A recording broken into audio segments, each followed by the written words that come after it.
welcome back to Take Joy on Your Journey. I'm your host, Crystal Joy.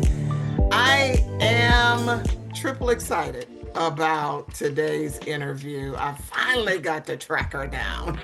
I cannot wait for you all to meet her, but in the meantime, make sure you like, subscribe, and share. You're going to want to share this one. You really will. Have you ever noticed that a lot of sisters are being bold about certain things that they have to cope with, whether they want to or not, that plays a crucial part on what makes you feel like a woman? What happens when this particular thing takes place in your life and you're like, oh God, how do I cope with this? Well, this sister I have known for years. Okay, I'm not going to tell you how long because then you're going to know how old I am and it ain't nobody's business. But I have known her for years. And when she posted on Facebook what she was dealing with and the boldness about it, I stood there staring and, of course, immediately said, bravo. Was so proud of her. Okay, y'all want me to shut up and introduce you? Okay, I certainly will. Everybody, please welcome my precious, sweet sister and friend, Shonte Johnson. How are you, Shonte? Hello. I am good, Crystal. Thank you. Thank you for having me. I've been looking forward to this. Girl, you look good. Thank you. Thank you. Good. That was the other thing I was like, when I was looking at Facebook, I was like, Shazam. She look good. Okay. You know, even in the Bible, it talks about a little bit about the woman's glory and everything. Mm-hmm. And then society and how it is. You know, the society is really, really hard on women. Real hard. Women are hard on women. Okay. Exactly. I'm geeked to see so many newscasts where you don't have a skinny winny chick on there. Did I say chick? That's so derogatory. There's a skinny winny woman on there who is the only one that's allowed to be, you know, presented. I've seen my girls in braids and wigs and all kinds of stuff, honey. And some of them I've seen, I said, well, maybe we need to try something. Because they went too far on the fashion thing, okay? But that's just me. I digress.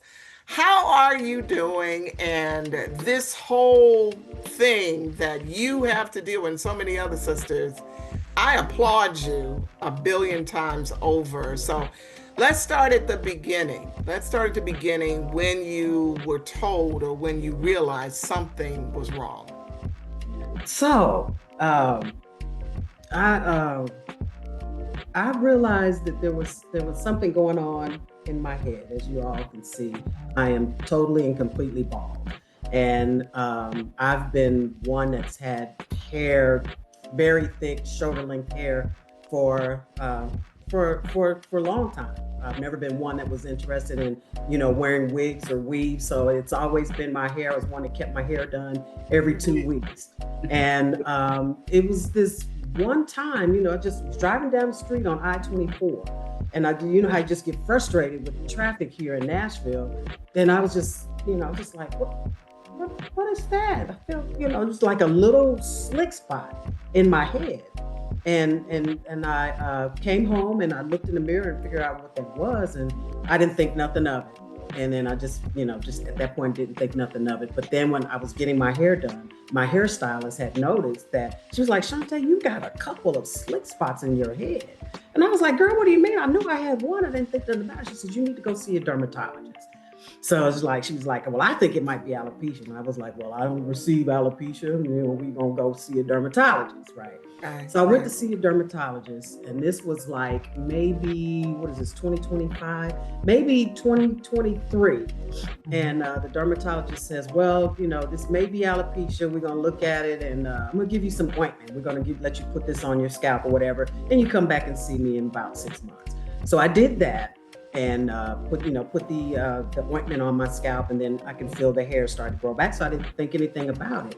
But then 6 months later, my beautician was like, Shonte, something's not right. The patch had gotten big, and it was like, it was crazy. It was like, by this time, it was the middle of March of 2020. 2023, because it's been a year. Yeah, we're gonna say the middle of March 2023. By the end of okay, sorry, back up. Middle of March, middle of February 2023. By the end of March, the same year, I was completely bald. My hair, just noticed my hair was coming out in just handfuls.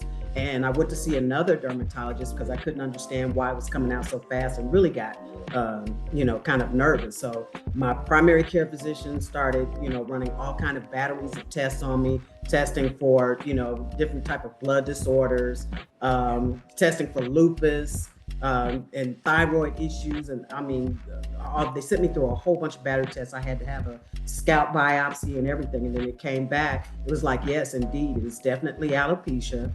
And it was explained to me that apparently, since I've never had issues with my hair, that it had been dormant in me for years. And I never even knew that alopecia even ran in my family till I called my uncle. I was like, Uncle, I just left the dermatologist and they told me I have alopecia. So I'm going to the donut store, give me a whole dozen of donuts and I'm going to eat them all. And he started laughing at me. He said, Shonte, he said, I have alopecia. And I said, what? Uncle. Whoa, wait, Yes. Hold up, rewind. Yes. I didn't think men had alopecia. Yes. My uncle has alopecia. He says, Shonte, I've had alopecia areata since I was a child. And then, when you were growing up, when back then, you would have you would see kids would have little patches of hair out. In my family, it was like, oh, okay, well, uncle went to sleep, with gum in his mouth again. So grandmother cut the patch out of his head because, so that's one thing. Never gave it any thought. Never even realized that he had alopecia. It was like as he went off the military and when he came back, it was just, that's all I've known, in my adult life, he was just bald. Never crossed my mind. So, he and I engaged in that conversation. And then at this time, my hair was still coming out or whatever. And I had gotten to a point where I was like, okay, all my hair is coming out. Went through all the different emotions, went into a period of depression, just crying because growing up, I was one that I had was dealing with a lot of self-esteem and confidence issues just growing up, just never thinking I was pretty enough, hair, this, that, or the other. And all of a sudden now I have absolutely no hair. And once I went through, go ahead if you were going to ask a question. No, Okay. I'm stunned. I'm still on the fact that a man had alopecia. Yeah. He was diagnosed with alopecia areata, which was my first diagnosis. And then my dermatologist did say there's a possibility that I could lose all of my hair on my scalp, which would be alopecia totalis. And then she said you might even experience alopecia universalis, which is total hair loss over every part of my body, which I did. It progressed from alopecia areata to alopecia universalis, which means I have no hair anywhere on my body. Absolutely no hair, not even the fine hairs in your nose that help protect you. Yes, I have absolutely no hair on my body, none. I mean, so it's like when my hair fell out, I had to deal with that. And then I noticed my eyebrows were thinning. And then they finally came out. Then a couple of months after that, I lost my eyelashes. So what you see here is, magnetic eyelashes and and I have like a tattooed eyebrow. That was going to be my next question. Yeah. Because that has become extremely popular. Yes. And I am so grateful that it exists because, and then that was part of my journey. It's just, growing up with self-esteem issues, not having confidence, it was like, okay, now, to throw a wrench in this whole thing, you're totally bald. So it's like, so what are you going to do? So I had, I just allowed myself to go through what I was going through. And I was literally felt like I went through it by myself. I had a lot of friends that were there to support me, but they weren't experiencing the same, journey and emotions that I was feeling when I was literally grieving the loss of my hair on top of all the other things that I was dealing with. So, kind of going back to the diagnosis of the alopecia areata, which progressed to alopecia universalis, my doctor just kind of had some conversations with me, and we determined that even though I've had alopecia, it's been dormant for years. It was like, okay, what triggered it? So just in the conversations that came about, your alopecia was triggered by ongoing emotional stress. And it just came out. It happened. It started coming out and it just kept coming out until it says, you know what, we're done. So it's like, as you know, I had dealt with a series of big major deaths in my family. I had still been grieving, my mom who died back in 2011. Then my brother, who was my best friend, That lost was him. a shocker. Yeah, yeah. My brother, we just was like, two peas in a pod. And he had passed away of COVID the first year, the first round, and all of this going through. So when he died, that kind of, just really unnerved me. And then, when he died and having to, go deal with all of the probated properties and different things like that, in the midst of that, trying to sell my mom's home after my brother died, and having a buyer, fall out, back out of the contract, I was having to pay mortgage in two places, here in Nashville and in California. And it took, going through that whole process and dealing with probate, it took another year and a half. So I was paying mortgage in two places for almost 2 years, and then dealing with, just other things, that were going on in my life at that time as well. So it's definitely been a journey. Definitely been a journey. It hasn't been an easy one by no means. So, and that's where I am today. That's an understatement. Yeah. I was so geeked Mm-hmm. and tickled when I saw you at an event several months back. Mm-hmm. And the joy on your face was radiating like, oh man, I want to go. And I don't think I've ever been so delighted and excited and blessed to see someone have a chance to walk in an arena with those who walk the same walk that you're walking now. And everybody looked absolutely fabulous. Yes. Yeah. Are you speaking of the conference that I went to, BaldyCon? Yes. Yes. And that was such a blessing for me. Like I said, just being in a community where there are many women, thousands of women. But at this particular conference, there were about maybe 400 or 500 women that were there.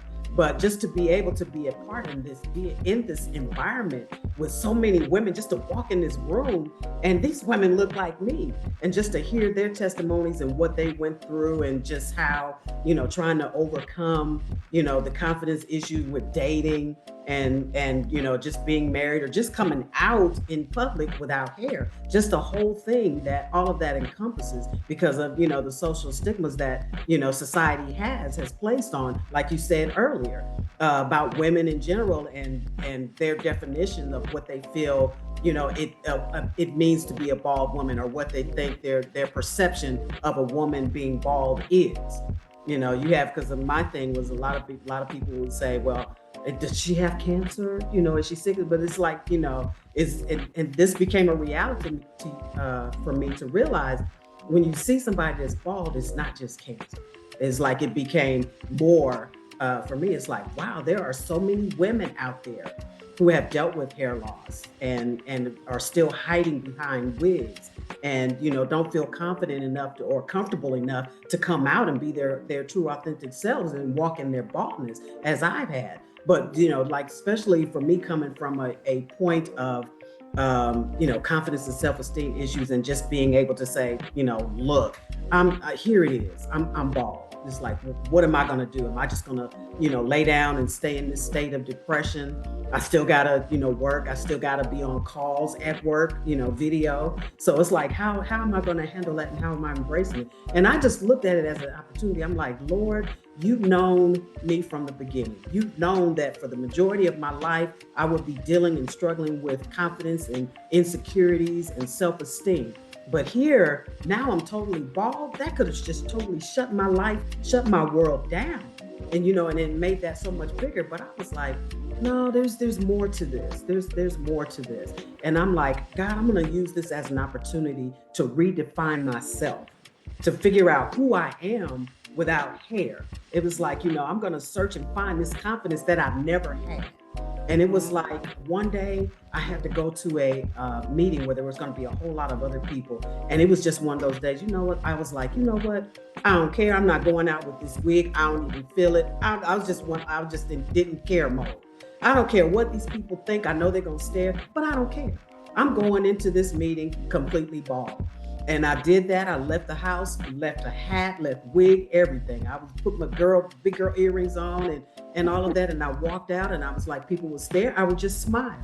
It's like, hi, how are you? I would just smile, just be engaging, because I've always felt like, since this happened, going out and trying to engage with people, it was like they were uncomfortable. I felt like they were uncomfortable with my baldness because they didn't know if I was sick or what to say, or if they even felt like they needed to say something. So it was like my whole inner being was like, well, I don't want anybody to feel uncomfortable because I'm bald. It's my issue.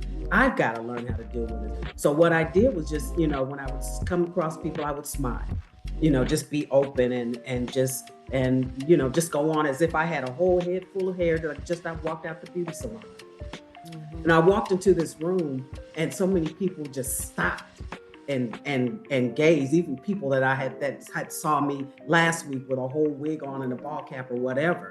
The people in the room stopped and I just greeted everybody in the room with the biggest smile I could, just stuck my chest out and just like, hey, everybody. And just get, my objective was to make people feel comfortable. Because I saw the looks on their faces. And when I left that event, I started getting all kind of text messages and phone calls. They were like, girl, when you walked into the room, you commanded that room. You were absolutely beautiful. I mean, people thought that I was bald by choice. And then some of the girls that knew my story, they shared. It was like, no, she's not bald by choice, but she's, just kind of embracing. But it was like, and even in doing that and trying to make people feel comfortable in my space, in my baldness, I've learned that doing that, I've developed so much confidence. And I feel like I have more confidence in my beauty, inward and outwardly. I feel like I'm the most attractive I've ever been. And can't nobody tell me any different. And I've never been this comfortable. I had a mutual friend of ours, Adrian Farr, Hot mess. He is all trip. He was like, Tay, he was like, I just gonna have to say this, girl, but I think you've become arrogant since you've been bald. I said, Adrian, I'm not arrogant by no means. I said, I am walking in a space of confidence that I've never had before. And just being bald, I feel like it's pretty much changed who I was and who I am now. I'm a different person. I'm still the same person, but it's just I'm just a different person. Just a different person. You are, Shonte. I'm sitting here listening to you and seeing the energy and the joy all over you, and I'm going, wow. Because I know about the deaths and the challenges that come with it. And by me working in the industry of life insurance and retirement and everything, and all of the horror stories of people talking about, well, they didn't have a will and they didn't have life insurance. Didn't have now I got to go through probate. Now I got to go through this and people don't understand or they don't realize the significance of that until they have to deal with a situation like what you had to deal with. I mean, it's enough in itself to lose your mom. But then you have to take care of all of those other things that nobody thinks about. Okay? Exactly.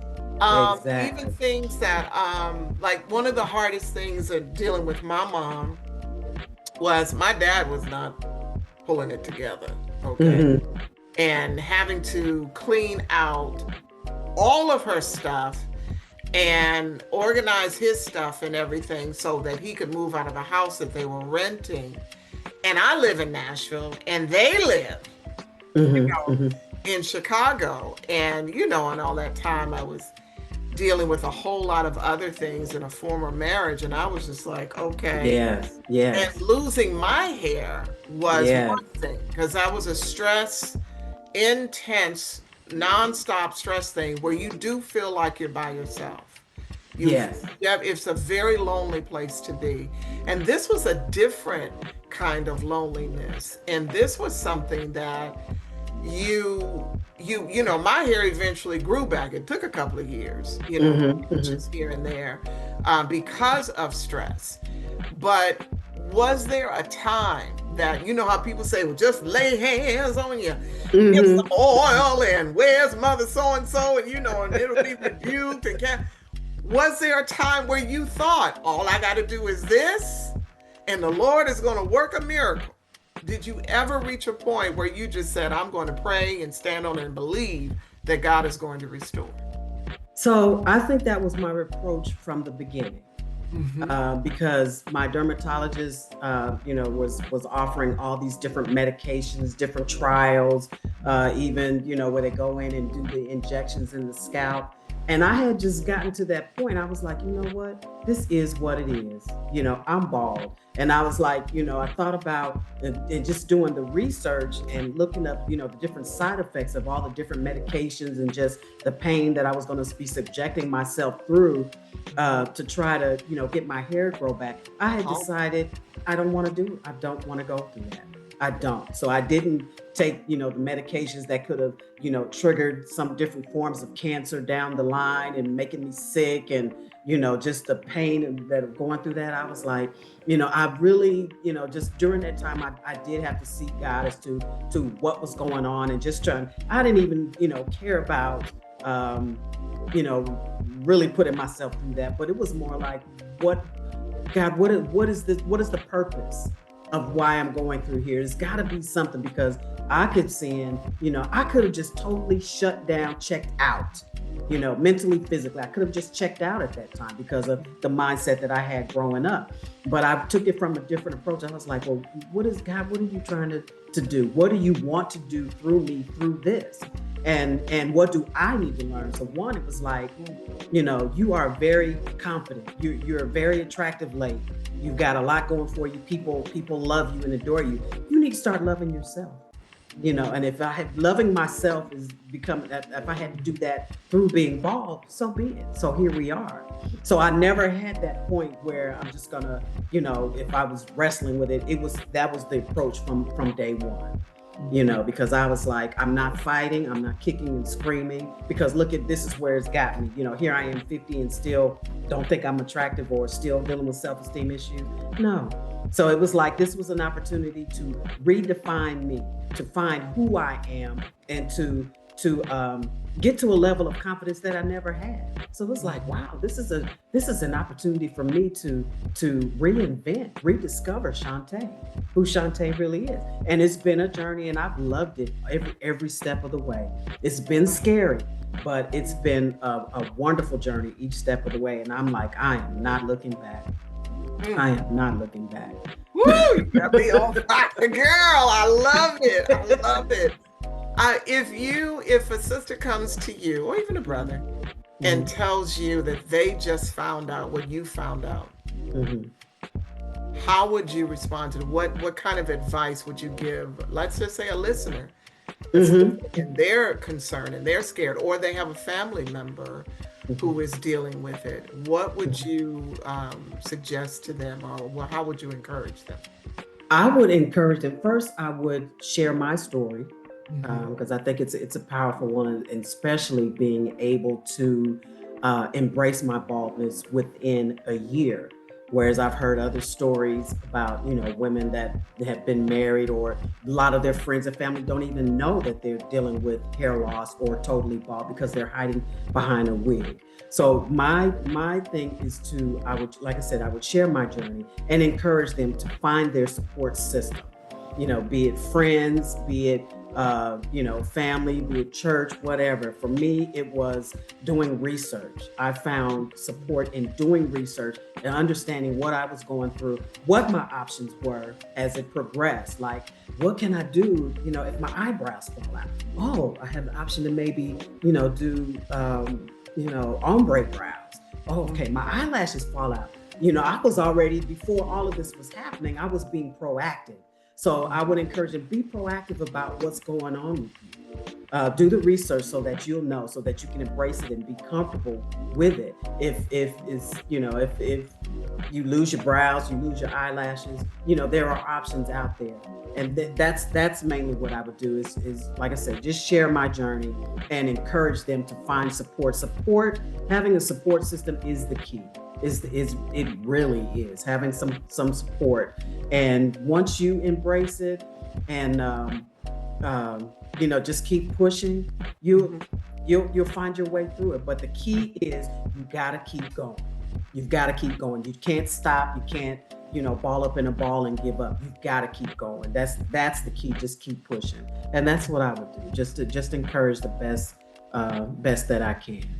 And that's kind of like, and that's kind of like where I am now. I want to be an advocate for alopecia. I want to be an advocate for those women that are still hiding, that are still dealing with fear or feeling confident, and just the shame of being bald and losing their hair and what it looks like under there, and debating whether or not they want to shave their hair and go out. I want to be an advocate for those women and be like, like I said, just sharing my story and dealing with confidence and how soon I was able to do it. I want to reach those women that have been bald for 7+ years, more years, and still wrestle with being able to walk out of the house in confidence, without a wig or a cap or a wrap. That's my goal at this point. That's where I am. I am so full. Yeah. Shonte, I've always seen you as a go-getter, as a determined woman, as a warrior in so many ways. And to see you even at this level is like an amazing, encouraging shock. Not that I shocked myself. Believe me, I definitely shocked myself. You are like a superhero or something. Yeah. I'm just like Jesus, you doing it, girl. You doing it. I am so extremely proud of you, and I know that those who are watching this episode right now is truly encouraged. Is there any chance that if a sister needs to talk to you, how would they get in touch with you? Well, they can reach out to you. You can pass on my information. They can reach me on Facebook, and I'm in the process of working on putting some things together. As you see here, I've got my Baddie brand. And this is the avenue that I'm using to be able to reach out and share and just touch women, men who are dealing with baldness. And Baddie means can I tell you the story of how Baddie came about? I'd love to hear it. Okay, so Baddie came about kind of just. I'll back up a little bit. So the lady that you introduced me to, that you connect me to, Molly Vaughn. Molly Vaughn, yes. Molly Vaughn is a sister in the community, a bald lady in the community, and I've kind of just latched onto her and claimed her as my my mentor through this journey. She's been very, very supportive and very encouraging. She's a very matter of fact. She doesn't sugarcoat, but she is such a loving lady. And she said, when I shared her my story, she said, Shonte, you need to develop a brand. I said, a brand? I'm not trying to go into the business. I'm like, what kind of, because when you hear brand, you think of business, But I was like, it just had to marinate, and I thought about it some more. It's like a brand. She said, a brand is you're rediscovering yourself. You're rebranding yourself from who you've been all these years. You need to come up with a brand. Yeah. And I was like, a brand. So, we talked about that. And then months later, I was watching TV and I heard somebody say, Baddie. Well, Baddie this and Baddie that. When you hear Baddie, you think of attitude, right? But I was like, that is not who I am. But Baddie stuck. But I said, but what if Baddie has a more definite meaning? I want, if I'm going to come up with a brand, I want it to be who I am. I want it to be all of who I am and who I'm striving to be. So it was like I came up with Baddie, and I looked at it again, and it was just like the Holy Spirit just dropped in there. Just flowed just like this. It was like, so Baddie, it was like bald and daring, developing in elegance. And that's who I've become. I'm bald lady. So you've got this lady here that's bald, and I have the alopecia awareness ribbon, which is, so I'm a bald lady, with alopecia, and then I'm bald and developing and I'm daring and I'm developing in elegance. So it's like I've become, kind of like a developing flower. I've been just, dealing with self-esteem and confidence. Now I'm walking in elegance, and I'm developing in this thing. And being bald is elegant, and that's what I want.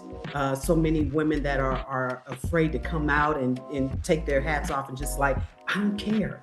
I am beautiful. It's like, if I can do it, you can do it.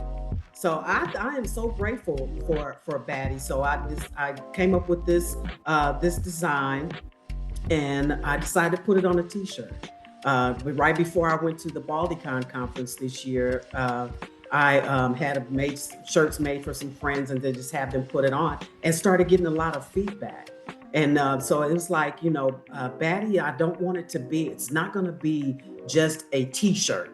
Baddie is going to be, I guess it'll be my ministry, my opportunity to share my story, to encourage, and to also give, individuals walking in confidence in their baldness, something that they can show to be proud of, and, just kind of just share their story.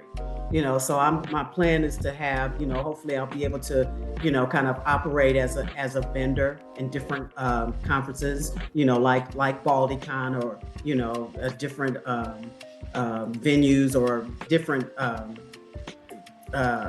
engagements or activities where they're coming together, talk about being bald or whatever, especially like cancer patients, women that have lost their hair, just something that they can be proud of. Is, it's not just going to be a t-shirt like, bald is beautiful, bald is the new sexy, not downing those words, but I want it to be more than that.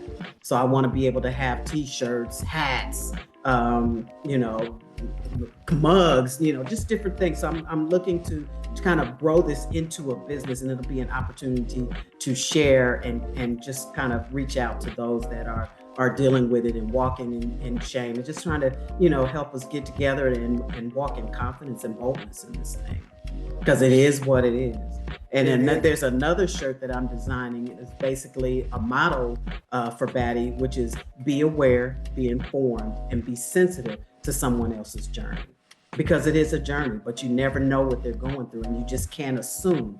But just be aware, be informed, and be sensitive to someone else's journey, even if it's alopecia, if it's hair loss through cancer, if it's hair loss, thyroid, or if it's by choice.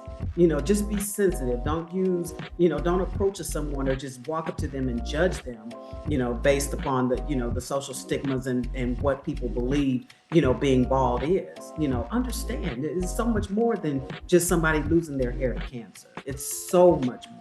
And especially alopecia hair loss, it impacts so many people. There's so many people that we know right now that are probably dealing with it, and we don't even know, because they wear, they cover it with head wrappings or wigs. So, but that's what I want Baddie to do, is just kind of, just be that voice, and just kind of, be that source of encouragement, and give people, something that they can wear and be proud and walk in their boldness and their baldness. So, yeah. Okay, I'm done. You've messed me up. You have messed me up. You personify Romans 8:28. Wow. To the ultimate. Yes. And I am saying I'm so proud of you is minuscule for how I'm feeling right now. Wow. And I'm sure how others who are watching, saying I applaud you is minuscule as well.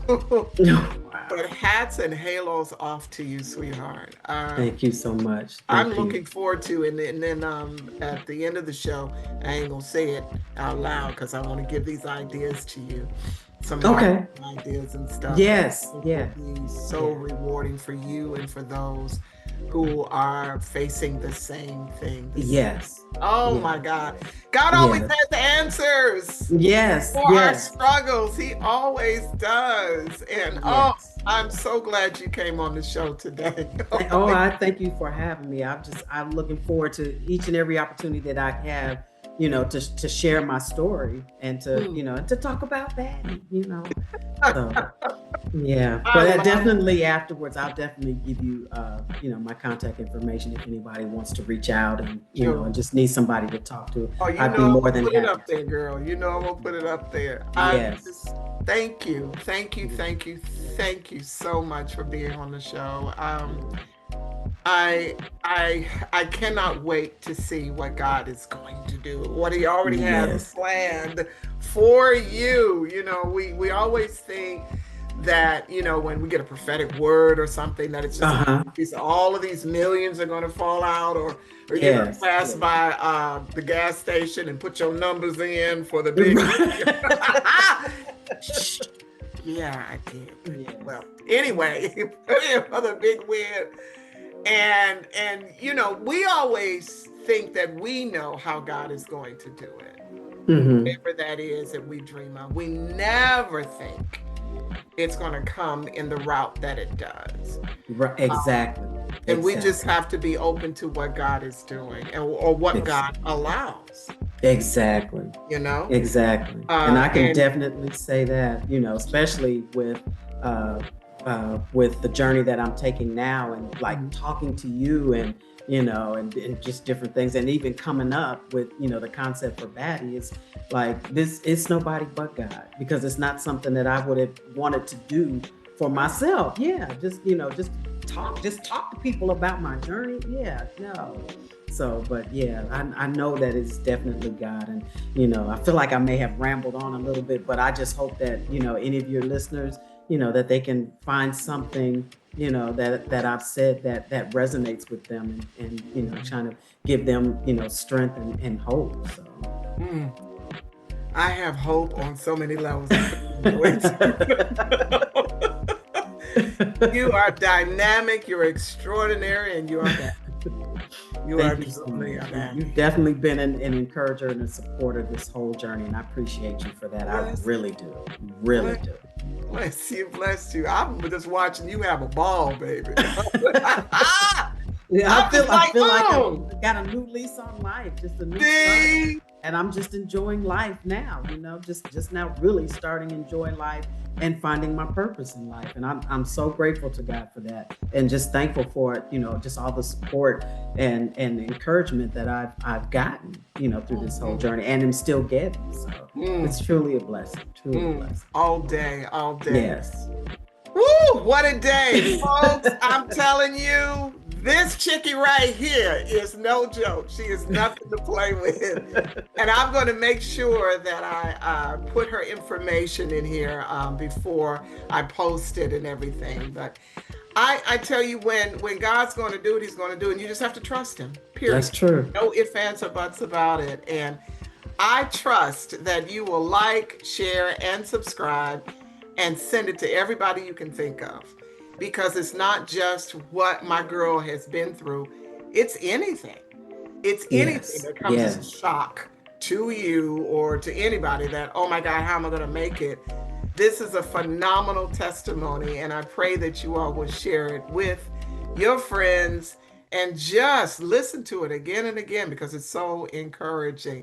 Thank you so much No, for thank coming you. to my show. Thank Oh my God. you. Shonte Johnson, there needs to be a billboard. There needs to be a billboard, okay? Right here, hi. Thank you so Telling much. you, it's just you're just extraordinary. You really, really are. I And appreciate that. woo, okay, y'all, we're gonna shut it down now. Shut it down. I know everybody's got something they gotta do. Okay. And the one thing that you gotta do is like, share, and subscribe. And of course, keep Shonte in prayer as she Yes. goes on this next journey. God, I thank you all so much for listening. And I thank you for joining me on Take Joy on Your Journey. Remember to keep the faith and stay focused no matter what. I'm your host, Crystal Joy, and I'll see you next time. God bless.